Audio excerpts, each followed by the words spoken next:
Jadi kalau kita lihat sikap pemerintah dan rakyat Indonesia ini sepenuhnya menyatu mendukung perjuangan Palestina. Kutukan dekade ke-8 ini, kata Ehud Barak, ini maknanya adalah bahwa dalam sejarah Bani Israel tidak pernah mereka mempunyai negara yang berumur lebih dari 80 tahun kecuali hanya 2 kali. Jadi sekarang yang terjadi ini adalah dunia terbelah antara kelompok pro kemanusiaan dan anti kemanusiaan. Gaza akan menjadi kuburan tentara-tentara Israel seperti dulu Vietnam menjadi kuburan tentara Amerika. Amerika membunuh lebih banyak orang Vietnam, tapi Vietnam menang. Ya kan? Bosnia lebih banyak dibantai, tapi Bosnia merdeka. Yugoslavia hilang. Israel membunuh lebih banyak, tapi dia akan hilang dari peta.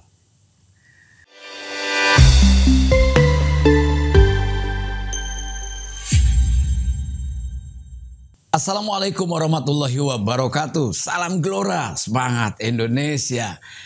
Kembali bersama saya Deddy Gumelar dalam Anies Mata Menjawab episode ke-20. Alhamdulillah.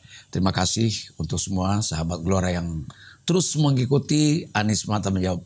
Dan juga saya ucapkan terima kasih, selamat datang bagi para sahabat yang baru saja mengikuti Anies Mata Menjawab, sehingga angka-angka viewer kita setiap saatnya bertambah terus. Saya hanya ingin katakan, setiap Anda menyaksikan Anies Mata Menjawab, pasti indeks pengetahuan dan kecerdasan kita bertambah. Itu saja. Saya berdoa untuk Anda semuanya, untuk kita semuanya sehat selalu. Dan satu hal yang paling penting, kenapa hari ini saya masih mengenakan syal Palestina. Hampir di semua belahan dunia empati tertuju pada Palestina, menjadi magnet kemanusiaan, menjadi magnet rasa yang terusik atas dasar penjajahan dan penganiayaan serta penindasan dari bangsa Israel atau bangsa Yahudi. Nah, untuk itu saya kira hari ini kita akan tetap masih membicarakan tentang bagaimana nasib saudara-saudara kita di Palestina. Maka tajuk hari ini atau judul hari ini yang kita akan bahas adalah Menjelang Palestina Merdeka dalam Anies Mata Menjawab di episode ke-20. Assalamualaikum warahmatullahi wabarakatuh. Waalaikumsalam warahmatullahi wabarakatuh. Salam Gelora. Semangat Indonesia. Palestina Merdeka. Pak Ketum, Pak Anies, kita menyaksikan di berbagai media dan platform, tentunya di media sosial, bahwa maraknya gairahnya atau kironya orang-orang bangsa di dunia ini tidak mengenal agama apapun. Semua setuju, sepakat memberikan empati pada perjuangan bangsa Palestina ini. Bagaimana lihat kondisi saat ini? Paling tidak dalam minggu ini saja. Makasih Mbak Ming, dan juga saya ingin menyapa para pemirsa, sahabat Gelora dan siapapun yang menyaksikan acara ini secara rutin. Saya ingin mengapresiasi dulu ya. Aksi solidaritas Palestina yang kemarin baru saja berlangsung di Jakarta, Monas. Di Monas. Ya. Dan yang menarik dari aksi ini adalah karena ada banyak menteri yang hadir. Ya, Alhamdulillah, dan tentu saja biasanya kalau menteri hadir begitu kan pasti atas izin presiden ya. Pasti. Dan sebelumnya sudah didahului oleh bantuan pemerintah kepada Palestina. Yang dilepas oleh Pak Presiden Jokowi. Dilepas oleh Pak Presiden Jokowi, juga oleh Ibu Menlu dan Bu Retno, dan juga Pak Menhan ya, Pak Prabowo Subianto. Jadi kalau kita lihat sikap pemerintah dan rakyat Indonesia ini sepenuhnya menyatu mendukung perjuangan Palestina. Seperti yang sering saya ulang-ulangi, karena kita semua sadar bahwa memang mendukung perjuangan kemerdekaan Palestina itu adalah kewajiban agama, kewajiban kemanusiaan, dan juga amanat konstitusi. Nah, tapi sekarang saya ingin menjelaskan 7 tanda-tanda. Sebentar sebelum menjelaskan, dan mungkin sahabat Gelora juga tahu, kami pun 4 tahun puncaknya acara ulang tahun Partai Gelora juga bikin gerakan bagaimana kita menggalang dana untuk Palestina. Di Balikpapan kebetulan dipusatkan di Kalimantan Timur. Kemarin pun di Balikpapan alhamdulillah responnya luar biasa besarnya ya. Iya betul. Dan mungkin disaksikan di televisi nasional.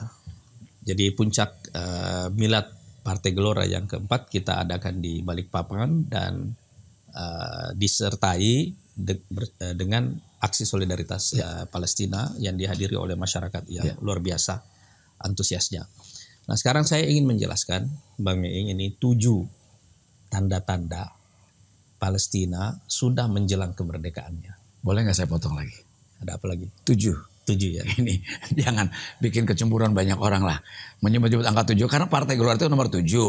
Lalu serangan pertama dari Hamas itu juga adalah tanggal 7 Oktober. Ini, ya. 7 Oktober. Ya kan? Nah sekarang tanda-tandanya ada 7 pula. Kok merangkai betul? Apa memang dipas-pasin atau memang analisa Pak Anies? Enggak juga sih. Angka 7. Ini kebetulan. Kebetulan yang ditakdirkan. Oh yang ditakdirkan. Ini kebetulan yang ditakdirkan. Catat ya 7 pokoknya. Jadi yang pertama dari tanda-tanda ini adalah narasi keagamaan. Narasi keagamaan ya. Baik dari Islam maupun juga dari non-Islam. Yahudi. Oh ya. Okay. Yang kedua itu adalah konflik global, terutama antara negara-negara sponsor Israel sebelum serangan 7 Oktober itu. Di antaranya Amerika ya. Sudah ada. Jadi antara Amerika dengan Rusia, Amerika dan sekutunya Eropa dan Rusia dan Cina, kan sudah terjadi konfliknya sebelumnya. Jadi serangan 7 Oktober ini ada dalam momentum geopolitik itu. Jadi karena perbedaan dari negara-negara, konflik antar negara sponsornya. Yang ketiga itu adalah dukungan publik yang sangat luas kepada Palestina. Gitu. Nah yang keempat ini adalah Palestina telah menjadi isu kemanusiaan. Isu kemanusiaan yang sifatnya global ya. Iya, jadi bukan lagi isu perang Hamas lawan Israel. Tapi ini adalah isu pro kemanusiaan dan anti kemanusiaan. Yang kelima ini adalah krisis ekonomi yang sudah terjadi sebelum perang ini. Dan perang ini akan terus berlanjut di tengah krisis ekonomi ini dan ini mempengaruhi kemampuan pembiayaan terutama di pihak Israel sendiri. Yang kemungkinan besar sangat memperburuk perekonomian dunia juga. Iya. Nah, yang keenam ini adalah kita melihat perimbangan kekuatan militer Israel Hamas dan juga kekuatan organisasi perlawanan Palestina yang lainnya. Ini kelihatan ada perimbangan yang luar biasa. Ada perubahan yang terjadi pada perimbangan kekuatan ini. Yang tidak diperkirakan oleh Israel. Sebelumnya ya. Nah yang ketujuh ini adalah kita perlu membaca psikologi Israel dan psikologi Palestina. Baik psikologi militernya maupun psikologi rakyatnya. Jadi rakyat militer Israel dan rakyat Israel. Kemudian militer Hamas dan organisasi perlawanan yang lainnya. Dan juga psikologi rakyat Gaza dan warga Palestina secara umum. Jadi ini 7 tanda-tanda yang saya mau jelaskan secara singkat satu persatu. Mengapa 7 tanda-tanda ini akan menjadi tanda-tanda yang menyertai hari-hari menjelang kemerdekaan Palestina. Memang di episode yang lalu saya sudah menjelaskan ramalan Syekh Ahmad Yasin bahwa Palestina insya Allah akan merdeka. Pada tahun 2027. Atau Israel akan runtuh di tahun 2027. Ya. Dan Pak Ketum sering mengatakan bahwa akan hilangnya sebuah negara. Iya. Israel akan hilang dari peta. Jadi narasi keagamaan ini basisnya adalah teori siklus generasi. Ya. Jadi dalam sejarah bangsa Israel itu mereka pernah mengalami masa-masa tersesat selama 40 tahun. Yang disebut dalam Quran sebagai Qissatut Tih, gitu ya.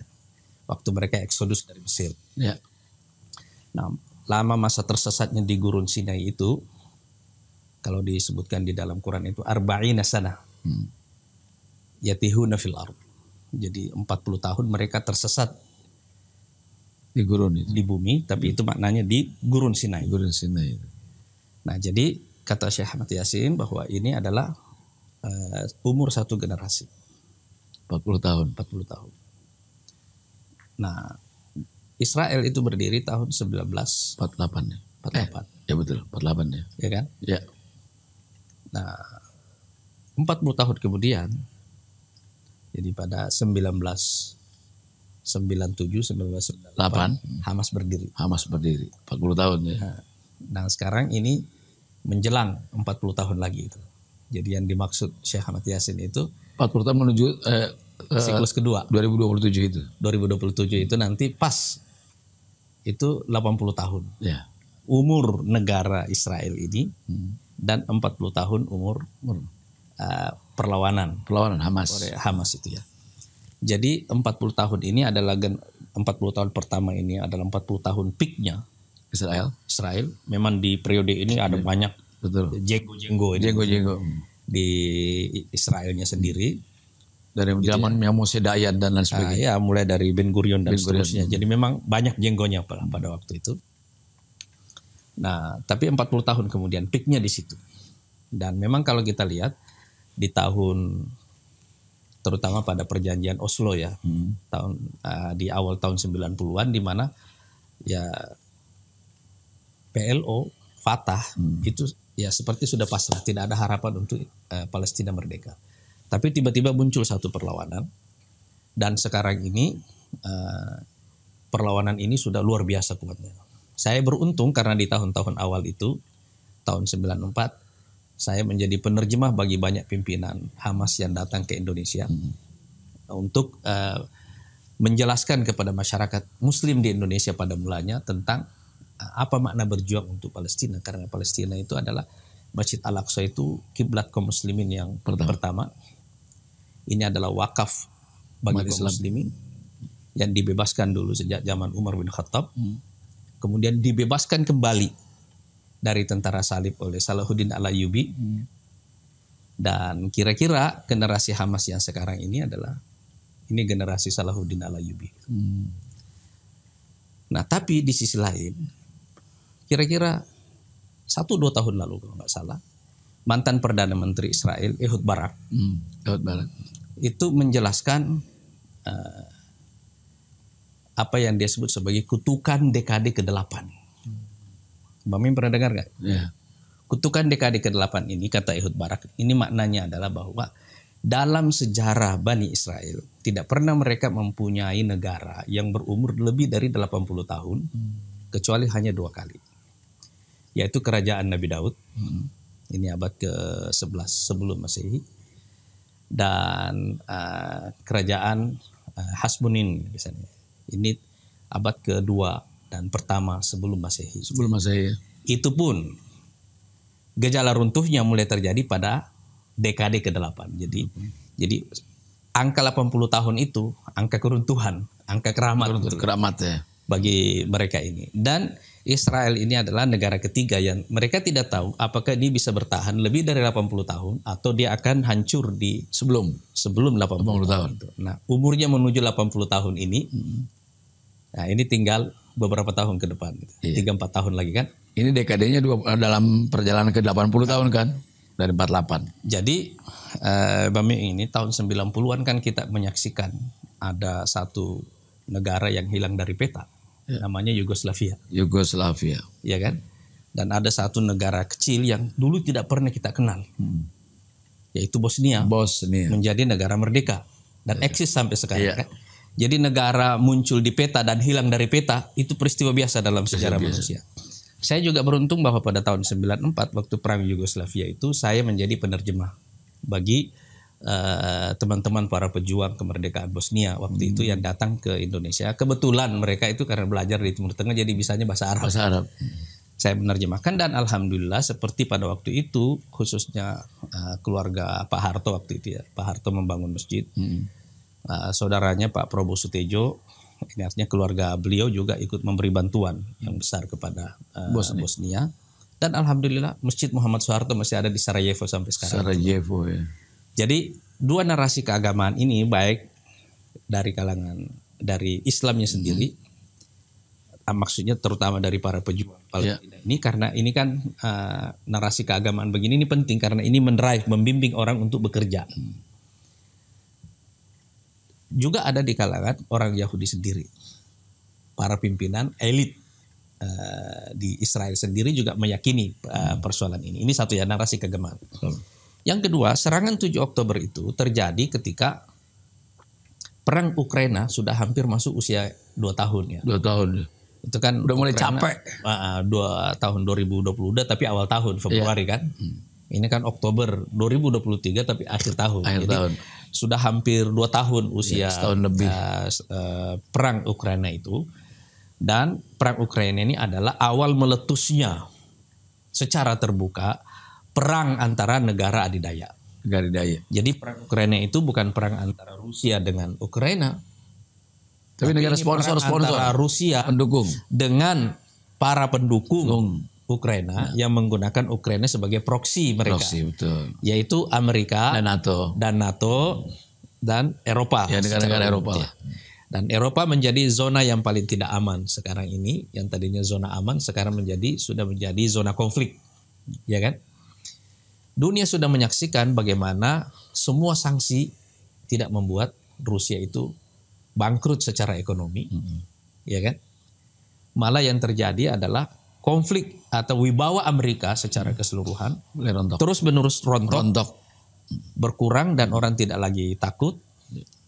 Dan salah satu implikasinya adalah bahwa kemampuan kontrolnya kepada kawasan Timur Tengah itu menurun secara drastis karena perhatiannya ke sana. Jadi saya ingin mengatakan bahwa sebelum serangan 7 Oktober itu ini sudah pecah ini antara negara sponsor. Nah, Israel ini adalah negara proksi Amerika, Eropa dan juga Uni Soviet.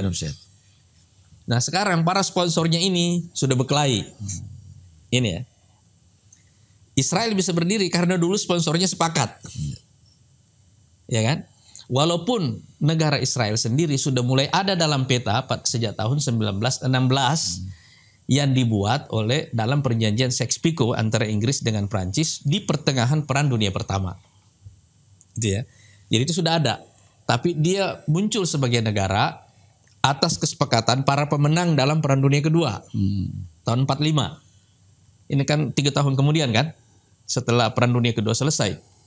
Para pemenang dalam Perang Dunia Kedua ini yaitu Amerika, Eropa, dan Uni Soviet sepakat, oke, kita bikin negara baru namanya Israel ini untuk menampung para korban dari Eropa yang Holocaust tadi ini. Ya betul. Pembantaian Nazi. Nah sekarang negara sponsornya atau kalau istilah Pak Fahri ini bandar tidak sepakat sudah itulah. Ya. Bohir pecah kongsi. Bohir pecah kongsi. Nah ini yang membuat dukungan kepada Israel jauh melemah sekali. Dan kalau kita lihat Rusia sekarang ini lebih pro Palestina kan? Iya. Dan Amerika kan baru-baru ini juga kekalahan politik luar negerinya. Yang didukung misalnya pemilunya kalah dan sebagainya. Semuanya itu berpengaruh. Sangat berpengaruh. Cina juga lebih pro Palestina. Betul. Ya kan? Ya.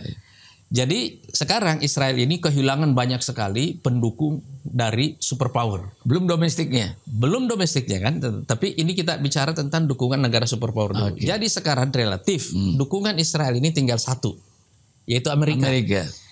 Eropa masih memberi dukungan.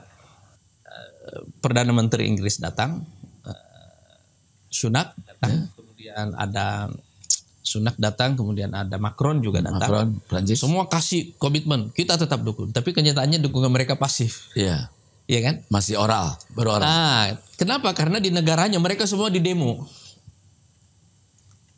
Atas penindasan ini. Atas penindasan ini, tapi juga kemampuan mereka memberikan dukungan sudah tidak seperti dulu. Iya betul. Inggris bukan lagi Inggris yang menang dalam Perang Dunia Pertama. Dan terbagi dengan dukungan sama Ukraina kan masih tetap mereka. Masih. Jadi ini pecah konsentrasinya dan maksudnya momentum geopolitik ini atas pecahnya negara-negara sponsor Israel ini menyebabkan posisi Israel melemah sangat tajam secara geopolitik. Dan di momentum ini Hamas memberikan serangan telak kepada Israel. Jadi itu tanda yang kedua itu memang konflik atau terpecahnya, rontoknya mulai para sponsor untuk Israel itu. Iya. Yang ketiga kalau kita lihat ini tidak pernah dalam sejarah perjuangan Palestina dunia atau publik dunia ini memberikan dukungan yang luar biasa yang sebesar ini kepada Palestina. Coba kita lihat misalnya di PBB ya, di Dewan Keamanan. Kan? Rusia, Cina. Di Majelis Umum PBB kelihatan negara itu terbelah. Jadi isu Palestina ini membuat negara di dunia ini terbelah. Dan tiba-tiba saja dukungan yang besar sekali kepada Palestina itu ya, dukungan besar sekali kepada Palestina ini naik. Berbeda sekali dengan perjuangan Palestina sebelumnya. Kalau kita lihat misalnya bukan hanya di level negara ya yang kita lihat di PBB, tetapi juga di level rakyat. Demonstrasi antar di seluruh negara sekarang, terutama di Amerika, di Eropa sendiri, istilahnya di negara sponsornya Israel sekarang ini, dukungan kepada Palestina luar biasa besarnya gitu. Luar biasa besarnya itu loh. Jadi sekarang yang terjadi ini adalah dunia terbelah antara kelompok pro kemanusiaan dan anti kemanusiaan.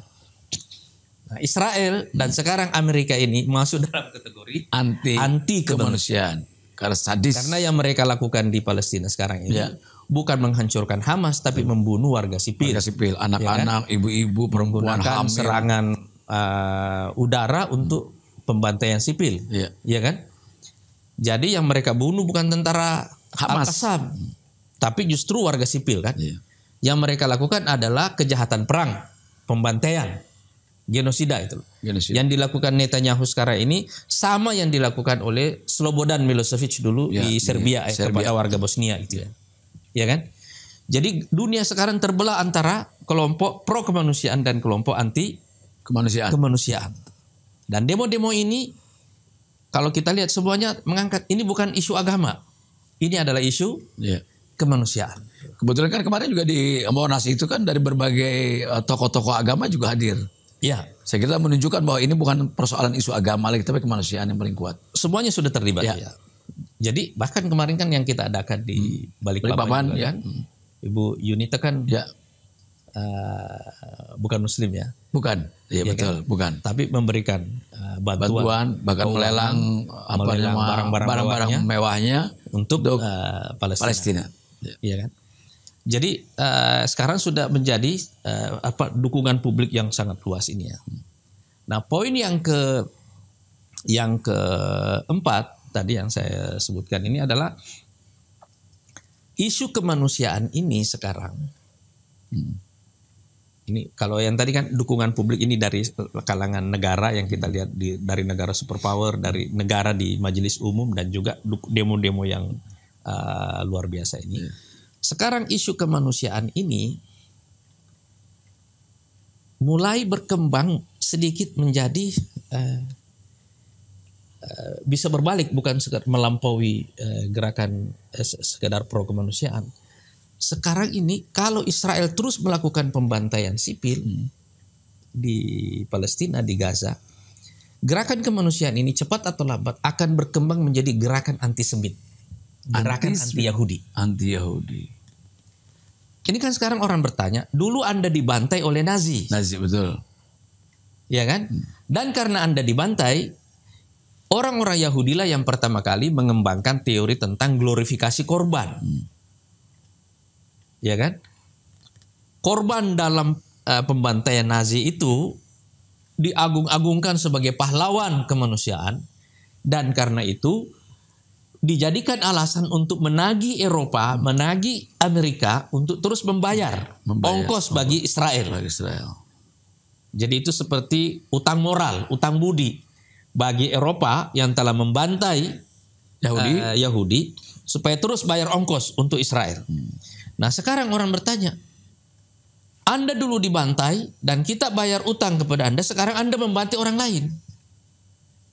Iya kan? Jadi bedanya Israel sekarang dengan Nazi apa? Iya kan? Dan sekarang survei-survei menunjukkan bahwa gerakan antisemit ini, gerakan anti-Yahudi ini berkembang, dan saya kira ini lebih berbahaya. Ini lebih berbahaya. Saya tidak membesar-besarkan masalah ini ya, tetapi survei menunjukkan bahwa terutama di Eropa dan di Amerika, gerakan anti-Yahudi ini berkembang, dan ini bisa menjadi nanti salah satu sebab kerusuhan sosial. Dan bisa seperti zaman Nazi juga. Iya. Orang Yahudi tidak akan aman di belahan dunia manapun. Dimanapun mereka berada. Cuma pelakunya bukan Nazi lagi. Bukan Nazi lagi. Tetapi rakyat yang pro kemanusiaan tadi itu yang melihat dia melakukan pembantaian di mana-mana. Begitu Yahudi. Jadi yang tidak aman bukan hanya orang Yahudi yang ada di Israel, tapi orang Yahudi yang ada di seluruh dunia. Betul. Nah, itu poin yang keempat ya. Ketiga. Jadi yang keempat tadi berkembangnya gerakan antisemit ya. Yang kelima itu adalah karena perang Ukraina ini kan, dan sebelumnya karena ada COVID ya, kan ada krisis ekonomi di dunia. Dan kalau kita lihat ini kan pasti berdampak kepada kemampuan pembiayaan Israel. Israel ini negara proksi, bergantung kepada sponsor. Dia bisa bertahan kalau sponsornya jalan. Iya kan? Amerika pasti akan memberikan bantuan, tapi ongkos perang yang harus dibayar oleh oleh Israel sekarang ini akan sangat mahal. Ini bisa ratusan juta dolar per hari. Iya kan? Kalau targetnya adalah menghancurkan Hamas, itu target yang tidak akan tercapai. Sekarang kita lihat sudah ada 10 ribuan korban yang syahid, atau hampir 10 ribu korban yang syahid ya, karena ini angkanya bertambah ya. Iya kan? Tapi Hamas masih terus melakukan perlawanan. Jadi kalau kita lihat jumlah tentara Israel yang dibunuh oleh Hamas dalam serangan darat beberapa hari, lebih banyak, sepekan ini, banyak. Memang jumlah yang dibunuh oleh Israel dari warga sipil lebih banyak, tapi dia tidak membunuh tentara Hamas. Hamas tetap hidup. Ya kan? Hamas tetap hidup, ya kan? Nah, jadi artinya apa? Perang ini akan lama, dan Amerika harus terus mengeluarkan koceknya. Jadi sekarang Amerika harus membiayai banyak perang di dunia. Ukraina belum selesai. Masih tetap butuh dukungan pasti. Dan sekarang ini akan. Nah, cuma masalahnya kan baik Ukraina maupun Israel ini negara yang bergantung kepada sponsor. Iya kan? Iya. Bergantung kepada sponsor. Ini judulnya negara proposal. Negara proposal ya. Nah, yang keenam itu adalah perimbangan kekuatan militer dan intelijen. Serangan 7 Oktober ini menunjukkan bahwa ada lompatan pada kapasitas militer Hamas dan organisasi perlawanan yang lainnya. Begitu juga kapasitas intelijen mereka. Ya, secara teknologi, kalau teknologi pasti masih lebih maju Israel, tetapi karena dukungannya, kapasitas. Dan ini yang menarik. Hampir semua senjata Hamas sekarang ini adalah produksi dalam negeri. Produksi mereka sendiri. Kalau Indonesia itu pindad lah. Kalau Indonesia itu pindad. Jadi dia udah punya pindadnya sendiri. Udah ada pindadnya. Iya. Dia sekarang memproduksi sebagian besar senjatanya. Gitu. Dan kita tidak tahu berapa besar.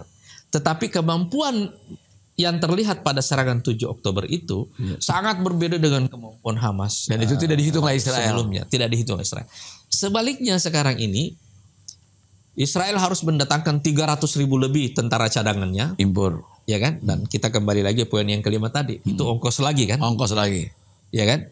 Itu akan memakan budget yang lainnya. Industri pariwisatanya hancur. Sementara ongkosnya bertambah. Tetapi itu tidak memperkuat wibawa militernya. Ya kan? Sekarang dia akan sangat tergantung kepada serangan udara. Dan serangan udara ini hanya membunuh rakyat sipil. Kalau dia mau membunuh Hamas, dia harus melakukan serangan darat. Dan 1 minggu lebih dari serangan darat ini sekarang kan terlihat udah berapa banyak tentara Israel yang dibantai oleh tank-tanknya sendiri habis oleh Hamas. Kan? Artinya apa? Kemampuan intelijen Israel, kemampuan militernya, sistem pertahanan termasuk sistem pertahanan udaranya ini, Iron Dome-nya ini juga sekarang ini mitos yang hancur lebur, ya kan? Kalau istilah orang ini ternyata bukan macan ompong, singa kertas. Jadi kalau anak-anak bilang ternyata Israel segitu aja. Iya, gitu kalau bahasa kita itu ya. Jadi ini ada perimbangan, dan karena itu saya yakin bahwa kalau perang daratnya ini berlangsung lama, dan ini kelihatan akan berlangsung lama karena Israel sampai sekarang tidak setuju dengan adanya gencatan senjata. Ini akan berlangsung lama. Ini akan menjadi kalau istilah orang-orang di Abu Ubaidah ini yang terkenal juru bicaranya Hamas ini, Gaza akan menjadi kuburan tentara-tentara Israel seperti dulu Vietnam menjadi kuburan tentara Amerika. Karena taktik yang dilakukan oleh Israel sekarang ini itu taktik Amerika di perang Vietnam. Ya kan? Begitu juga taktik yang dilakukan oleh juga tentara NATO di perang Yugoslavia. Gitu. Perang Amerika di Vietnam itu hanya tertolong oleh Stallone sebetulnya. Rambo. Iya. Dia bikin Rambo seolah dia menang. Gitu. Nah ini poin yang ketujuh. Ini bagian akhir ini hampir sama dengan yang kedua. Tapi ini kita membandingkan psikologi Israel dan Palestina. Baik, psikologi militernya maupun psikologi rakyatnya. Psikologi Palestina, baik tentaranya maupun rakyatnya. Kalau kita melihat sekarang ini kan mood perlawanan, ya, di tengah begitu banyak korban sipil, kan kalau istilah orang ada luka yang membuatmu lumpuh. tapi ada luka yang membuatmu bergairah. Nah, semua luka dan kesedihan yang ada sekarang di Gaza ini itu menjadi api perlawanan bagi orang-orang Palestina, baik rakyatnya maupun tentaranya. Sebaliknya, setiap ada satu tentara yang mati dari Israel sekarang ini, itu seperti satu persatu lilin yang mati yang menciptakan kegelapan. Dan jangan lupa, orang-orang di Israel ini kan semuanya punya paling sedikit 2 kewarganegaraan, 2 paspornya paling sedikit itu ya. Setiap saat mereka bisa terbang meninggalkan Israel. Dan sekarang saya ingin mengingatkan satu hal ya, yang saya ingat betul dalam perang Bosnia dulu ya, perang Yugoslavia. Ali Izzat Begovic dulu, presiden Bosnia dan pemimpin perlawanan Bosnia dulu, yang pertama. Waktu perang Yugoslavia itu berlangsung, kan mereka dibantai. Saya ingat betul dulu, salah satu wilayah pembantaian itu namanya Srebrenica. Itu ratusan ribu orang mati di situ. Saya pernah ke Sarajevo dan melihat itu. Kota itu kota yang sendu. Tapi Ali Izzat Begovic dulu mengatakan satu kaidah perang. Yang akan menang dalam peperangan ini bukan siapa yang membunuh lebih banyak, tapi siapa yang bertahan hidup lebih lama. Yang menang. Kaidah ini juga yang akan terjadi di Gaza. Ini akan terjadi di Palestina. Israel akan membunuh lebih banyak warga sipil. Tapi itu akan menjadi api perlawanan baru. Dan orang-orang Palestina saya lihat dia kesehariannya sudah terbiasa dengan mentalitas yang penderitaan, tertindas, pembunuhan dan sebagainya. Sementara orang Israel kan terbiasa hidup nyaman mereka. Iya, jadi kalau ada krisis ekonomi lagi, nanti habis ini ada perlawanan, mereka tidak kuat mengongkosi perangnya. Artinya mood mereka, psikologi mereka ini semakin hancur. Kesiapan mental yang berbeda ya. Iya. Tapi di sini berlaku yang saya sebutkan tadi kaidah itu. Yang akan menang dalam pertempuran ini bukan siapa yang membunuh lebih banyak, tapi siapa yang bertahan hidup lebih lama. Ya. Dari 7 indikator ini yang menurut Pak Anies tadi bisa dikatakan bahwa ini adalah analisis yang memungkinkan menjelangnya Palestina merdeka. Nah, jadi kesimpulan dari ketujuhnya ini kira-kira apa? Secara simpel. Insya Allah 7 tanda-tanda ini adalah tanda-tanda yang menyertai hari-hari menjelang Palestina merdeka.